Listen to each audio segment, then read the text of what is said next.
வணக்கம். மனதில் அளவு இருந்தால் அறம் வளரும், களவு இருந்தால்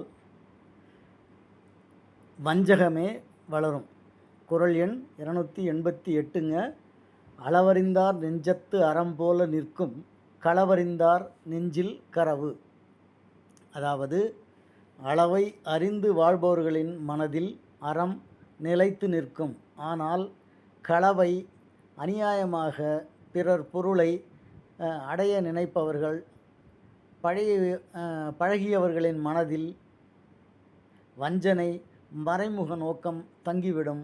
அதனால் அவர்கள் துன்பப்படுவார்கள் என்று வள்ளுவர் கூறுகிறார். இங்கே செயலை மட்டுமே வள்ளுவர் பேசவில்லை, மனதின் பயிற்சியையும் பேசுகிறார். அவர் ஒரு மனோதத்துவ விஞ்ஞானியாகவும் அறிவியல் ஆளராகவும் அவர் இருக்கிறார் என்பதையே இங்கு நாம் அறிய வேண்டும்.